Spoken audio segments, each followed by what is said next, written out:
del Instituto de Matemáticas de la UNAM, que nos va a hablar de coordenadas proyectivas a multiescala vía homología y perspectiva. Gracias. Bueno, esta plática la intenté hacer más informativa que meterme a los detalles porque el proceso es muy largo y de hecho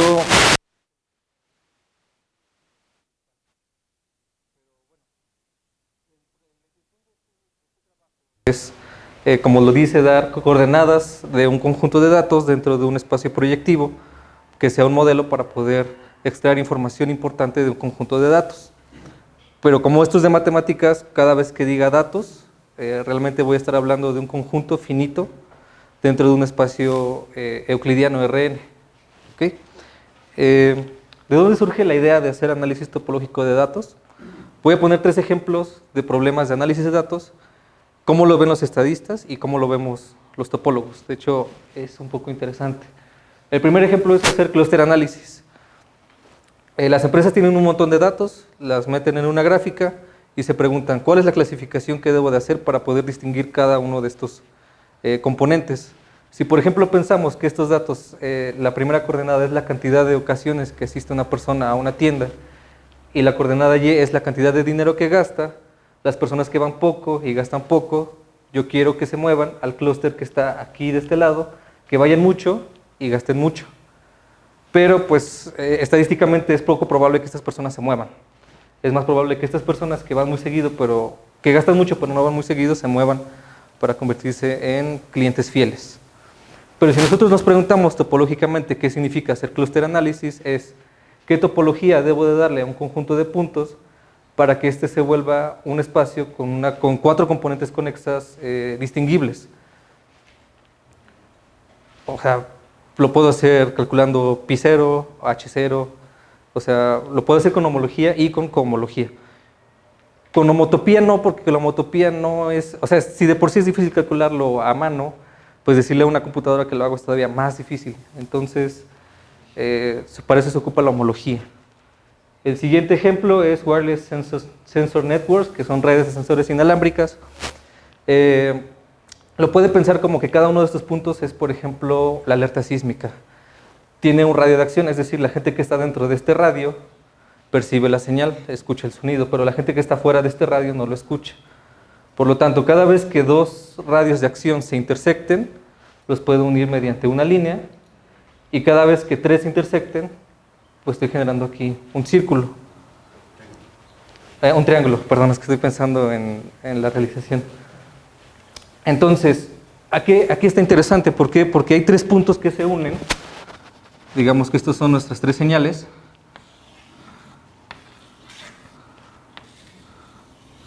Ay, está un poquito la señal.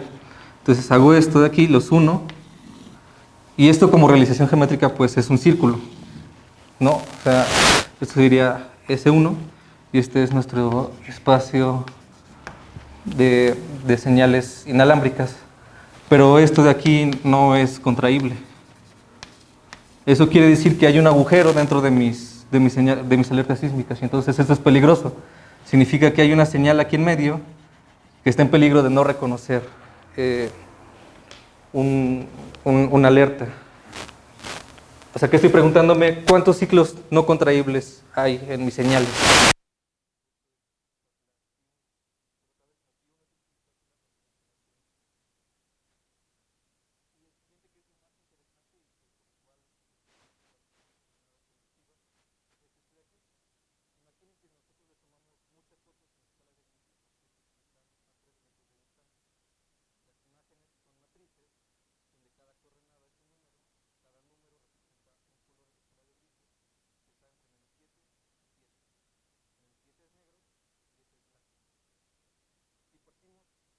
Enorme en sus matrices de 3×3 y le damos la topología usual de R9, entonces tenemos un montón de puntos dentro de R9 y si le calculamos la homología, bueno, el proceso es largo y difícil, pero gente de Stanford se dio cuenta que tenía 2 agujeros no contraíbles y que después de acomodarlos se acomodaban de esta manera, que si lo vemos con las identificaciones que están ahí marcadas, esto pues es una botella de Klein.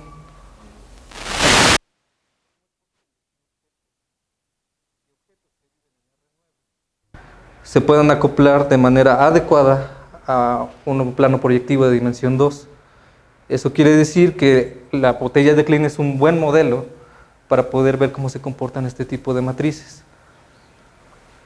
Localmente se ve plano entonces, ¿no? Porque la botella de Klein es una 2 variedad. ¿Qué dos coordenadas son las que me servirían para poder describir estos objetos? Bueno, pues si se dan cuenta, la mayoría son líneas. Los objetos importantes son líneas, es decir, encuentra cambios de contrastes, la homología. Entonces, ¿cómo lo haríamos? Pues simplemente vemos la línea, qué tan inclinada está y qué tan lejos está del centro. Entonces, localmente se ven como cosas planas, pero globalmente se ve como algo de R4, a pesar de ser dimensión 9. Y esto es como la inspiración para poder hacer homología persistente. Bueno, voy a empezar con un poco de la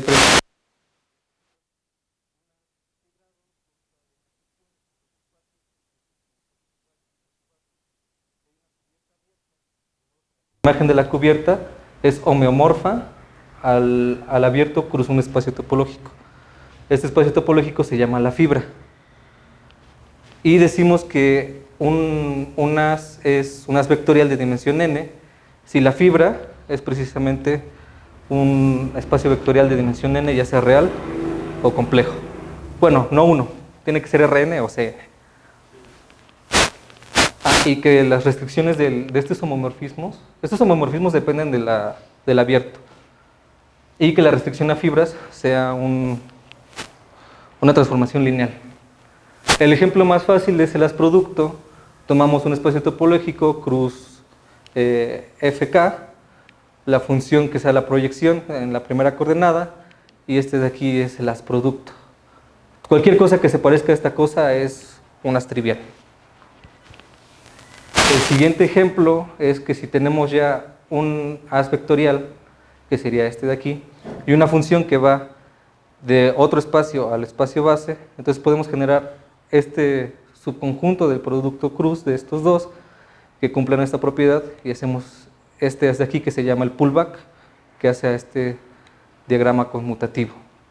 Y tomamos la proyección a la primera coordenada aquí la proyección a la segunda, y todo este diagrama es conmutativo. Decimos que dos haces son triviales, bueno, que hay un morfismo entre ellos dos si hay una función continua entre sus espacios totales, tienen el mismo espacio base, que hace este diagrama conmutativo, y que su restricción a la fibra es una transformación lineal.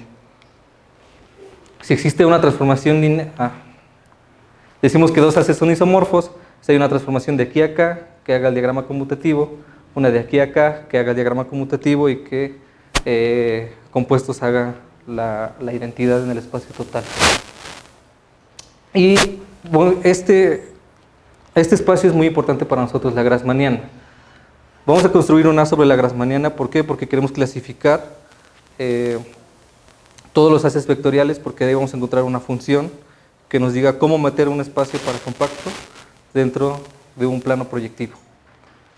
Entonces, consideremos todos los subespacios de dimensión K de Fn.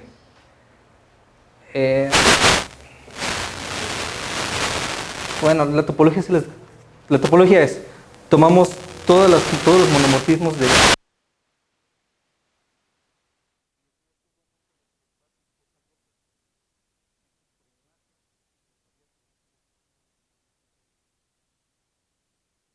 espacio total va a ser este. Tomamos B, un elemento de GRK, es decir, un subespacio de dimensión K de Fn. La segunda componente va a ser un elemento de Fn que esté dentro de este de aquí.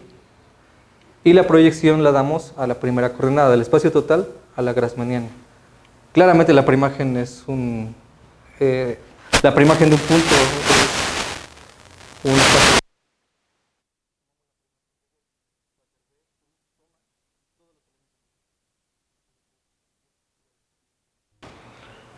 ¿Por qué nos importa? Porque con la topología que le estamos dando a la grassmanniana, si tomamos los subespacios de dimensión 1 de Fn más 1, realmente estamos considerando el plano proyectivo.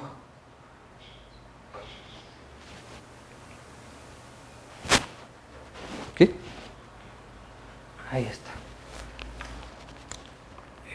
Estas funciones de transición, las funciones de transición son algo importante aquí. ¿Por qué? Porque les conté que los objetos de las imágenes son coordenadas locales, pero no globales. Entonces yo necesito ir cambiando.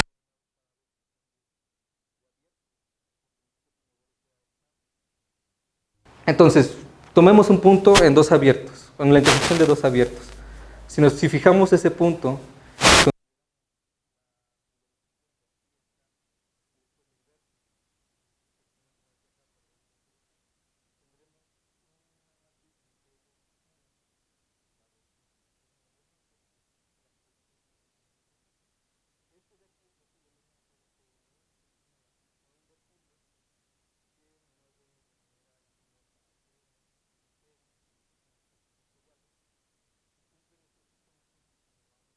del cociclo, quiere decir que si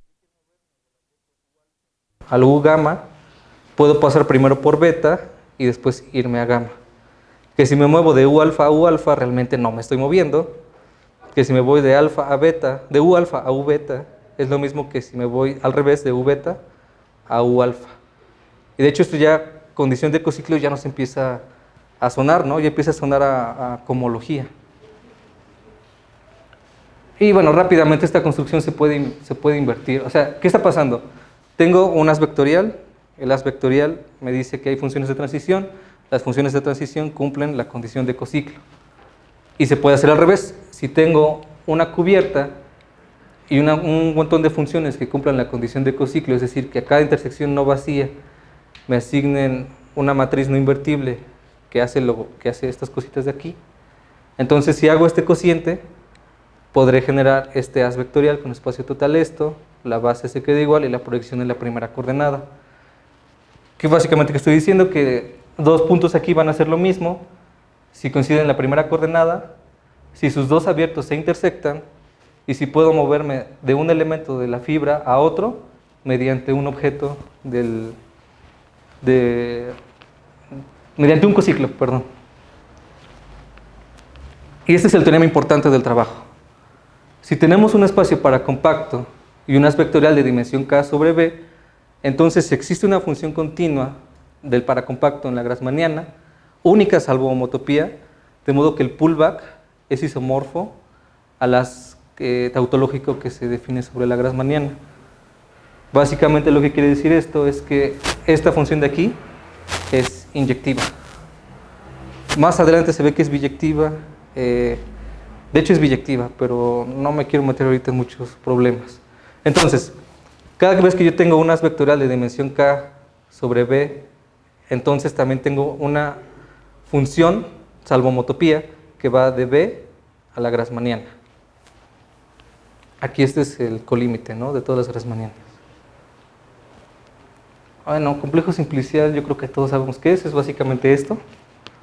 Pero cuando trabajamos con datos pensamos en dos complejos importantes. El primero es el complejo de check. ¿Cómo lo armamos? Estos puntitos de aquí van a ser nuestro conjunto de datos. Tomamos las bolas abiertas de radio epsilon y al igual que el ejemplo de aquí. Cada vez que dos bolitas se intersecten, las unimos. Si tres bolas se intersectan, dibujamos el triángulo y lo rellenamos. Si se intersectan a pares, tres, entonces no lo rellenamos porque aquí hay un huequito. Entonces ese huequito se debe de respetar en nuestro complejo simplicial. El otro que se usa es el complejo de Launay, que viene de la cubierta Voronoi. ¿Qué estoy haciendo? Estos dos conjuntos son los mismos de puntos. Tomo la línea que divide la distancia entre estos dos puntos a la mitad y después, si dos células se unen, entonces igual, los uno con líneas. Si tres se unen, relleno el triangulito. ¿Por qué estoy haciendo esto? Imagínense que yo empiezo con un epsilon muy chiquito en un conjunto de datos y después lo empiezo a hacer más grande, y más grande, y más grande, y más grande, y más grande. Eventualmente van a empezar a aparecer cosas de aquí y después van a desaparecer. Por ejemplo, si lo hago más grande, estos de aquí se pueden unir y generar aquí un agujero. Después este agujero va a desaparecer, ¿no? Y eventualmente cuando se unan todas contra todas, pues se va a volver ahí como la envoltura convexa de todos estos puntos. Y cada vez que pasa eso, cada vez que yo tengo, cada vez que hago crecer epsilon, obtengo que si epsilon' es mayor que epsilon, entonces el complejo simplicial de check epsilon' contiene al complejo simplicial de check de valor epsilon. Entonces el primero está metido en el segundo, el 0 está metido en el 1, me salté el 2, pero aquí debería ir el 2, el 3 y así sucesivamente. Después aplicamos la cohomología, que es un funtor contravariante. Entonces nuestras flechas aquí se cambian y se empiezan a mover aquí. Voy a poner un ejemplo para que quede más claro y no meterme en cosas tan técnicas.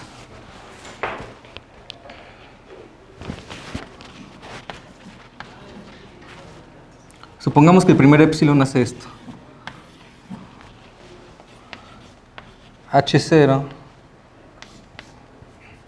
de C0 en Z2, ¿quién sería? Sería Z2, Z2, Z2 porque tengo 3 generadores.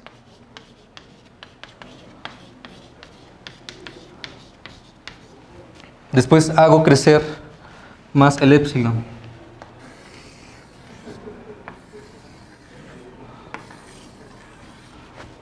Entonces ya tengo aquí un triángulo sin rellenar. H0 de C epsilon 1 con Z2. ¿Ya sería quién? Sería Z2 porque es una sola componente conexa.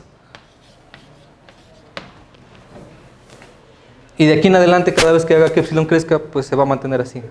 A pesar de que en el siguiente paso ya voy a tener un triángulo relleno.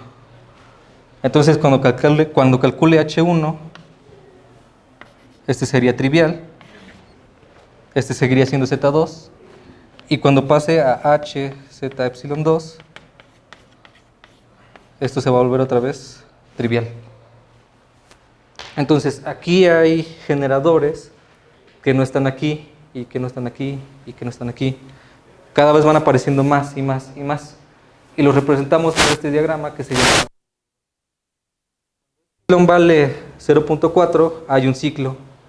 Cuando epsilon vale 0.6, hay 1, 2, 3, 4, están todos estos. Es decir, conforme van creciendo, van apareciendo nuevos y van desapareciendo otros. Y aquí en este ejemplo, pues vemos que hay 2 ciclos, porque aquí esta es la gráfica de un H1. Entonces aquí hay 2 ciclos que persistieron, por eso se llama cohomología persistente. Se dice que estos 2 son los generadores de cohomología que más persisten y por lo tanto deberían de ser los más importantes.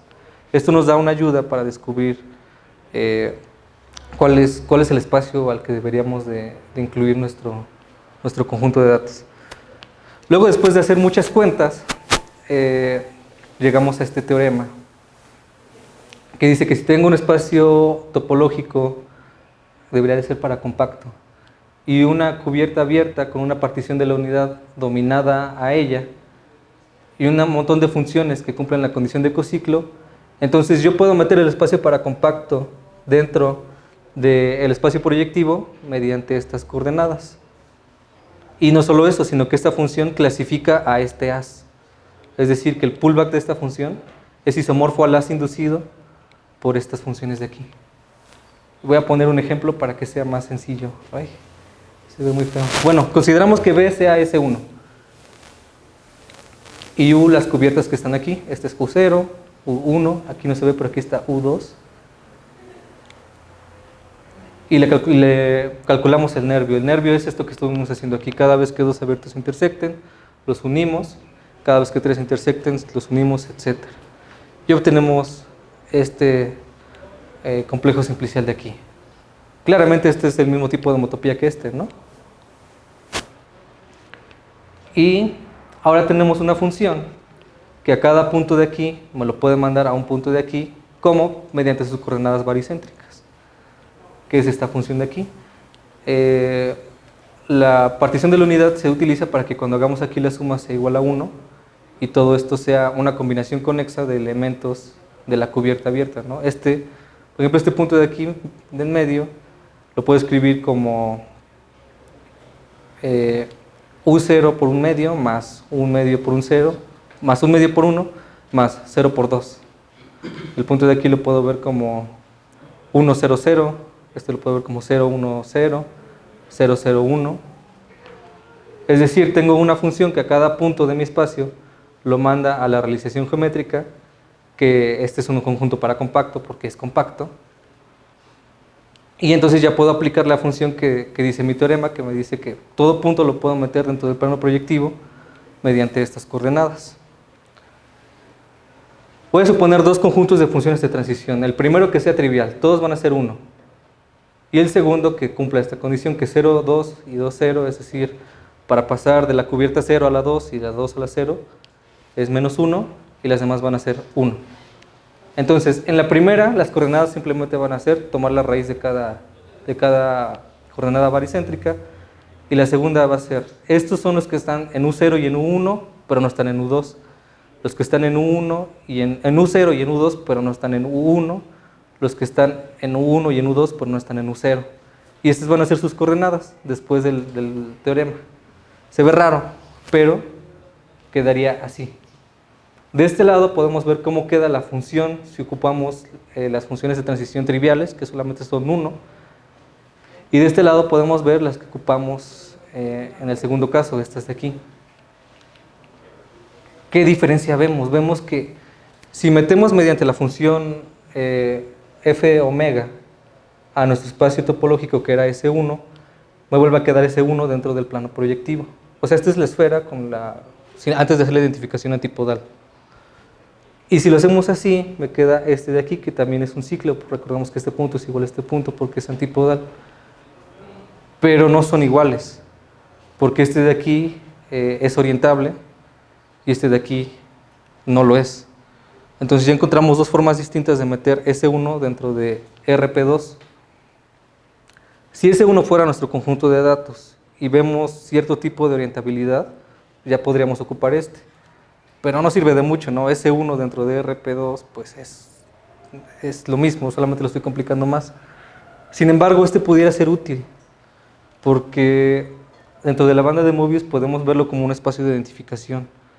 Entonces trabajamos en el cuadrado, obtenemos resultados, después hacemos la identificación y sacamos información. Bueno, ¿cuál es la justificación para hacer todo esto? Este teorema, que también es largo de demostrar, pero no es muy complicado. Cada cociclo en la cohomología de Čech tiene unas vectoriales asociadas, es decir, esta función es inyectiva y natural respecto a refinamientos de U. Pero esta es cohomología de Čech y yo solo sé calcular cohomología simplicial. Bueno, sirve de algo que esta cohomología es el colímite de la cohomología usual. Y como corolario, nosotros ya sabemos que a cada espacio vectorial tenemos una función que lo clasifica. Y si sabemos que para cada elemento de la cohomología de Čech tenemos un espacio vectorial, un as vectorial, entonces para cada elemento de la cohomología de Čech tengo un as vectorial, y como para as vectorial tengo una función que lo clasifica. Es decir, si yo logro calcular la cohomología de un espacio topológico, automáticamente obtengo la función que me dice cómo la voy a meter dentro del plano proyectivo. Pero nosotros no sabemos calcular cohomología de Čech. Entonces tenemos que reducir el problema a cohomología simplicial para que nuestra computadora lo pueda hacer. Y nuevamente, mediante mucho trabajo computacional y muchas cuentitas dentro de la homología, llegamos a que si lo quiero meter en RPD, RPN, tengo que tomar un elemento en el abierto en donde lo quiero modelar, y esta va a ser la función que me lo manda al espacio proyectivo. Es decir, el punto B lo voy a mandar aquí. Estas son sus coordenadas convexas, y estas se obtienen de las funciones de transición. Y si lo quiero meter en el plano proyectivo complejo, tengo que ocupar esta expresión que está todavía más horrenda, ¿no? Y en el trabajo se pretende demostrar que la elección de las funciones de transición en el caso real es independiente de la naturaleza del problema, y que en el caso complejo sí requiere un poco más de estadística, de varianza, covarianza y demás cosas de probabilidad que en este congreso no nos interesan. Y eso sería todo.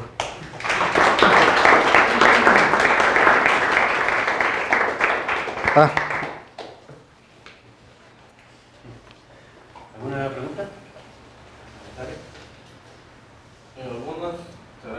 mucho la paracapacidad por frontera. Ah, no lo dije, pero tenemos un espacio finito dentro de Rn, ¿no? Y después le hago una triangulación. Y entonces este objeto se vuelve compacto, porque es finito, entonces no importa qué tan grande haga la cubierta, siempre se va a hacer compacto la triangulación. Por términos de cubiertas. ¿Mande? Por cubiertas.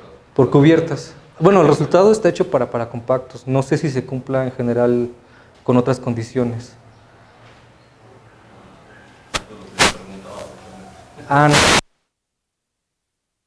Normalmente le pides que sea para compacto, para utilizar la partición de la unidad. Ah, ok. Puedes dejar de pedir para compacto, pero esos Normalmente son los haces. Sí, claro, de hecho todo esto se ve con haces principales. Ya después ves que cada haz principal tiene un haz vectorial asociado y que cada haz vectorial tiene un haz principal asociado y que son isomorfos.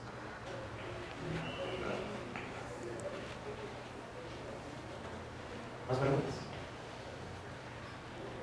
Sí. Entonces, Esta historia de las fotografías y de cómo todo ese proceso, ¿no tenía una conclusión también ahí medio mística de que si las fotos eran de paisajes o algo así, entonces la topografía era esta, los otros no? ¿Pero no había algo así? Sí, es que son muy precisos en las fotos. Seguramente lo hicieron con muchas más y no funcionó. ¿Cómo clasificar qué tipo de foto era en función de toda esta historia, ¿no? Sí, Seguramente si fueran imágenes con cada píxel es aleatorio, pues llenaría todo el mundo. Sí. Pero justo, a ver, yo creo que había La magia era que algo mágico, ajá, sí, algo mágico en eso, que se permitía así como, obviamente, por cuestiones de probabilidad, ¿no? Pero mayormente eran paisajes. el primer trabajo que es este de aquí, de Carson, hace eso con puro paisaje y demuestra que eso sí tiene topología de la botella de Klein. Sí, eso. Y después lo hace con objetos dentro de un cuarto y ya no le salieron cosas tan interesantes. Sí, entonces, eso era, gracias. Sí. Además sí son muy específicos, ¿no? ¿Por qué escala de grises? ¿Por qué a cierta distancia? Se me hace que fue solamente ahí donde encontraron la botella de Klein. Yo sospecho que esa fue su trampa. O que encontraron algo que es tan importante y que genera tanto dinero que es mejor no decirlo. Porque de hecho Gunnar Carlson ya es empresario, ya no hace investigación. Pero sí, luego hay cosas justo de la ignorancia de imagen, que con escalas de grises funciona una cosa, pero cuando te vas a color ya necesitas otras técnicas distintas, o bueno, obviamente eso es un problema. Pues quizás eso está bien, ¿no? En escalas de grises, eso se lo perdono. Sí. Pero había, sí, la historia de los paisajes. Sí. Pues es la historia de ese señor. ¿Quién sabe qué hizo? Que ya es empresario y no sabemos si sus resultados funcionan o no. ¿Quién sabe? Yo creo que sí, pues está ganando mucho dinero. No hay una manera de saber si contratar. Sí, podríamos contratarlo para que dé una plática.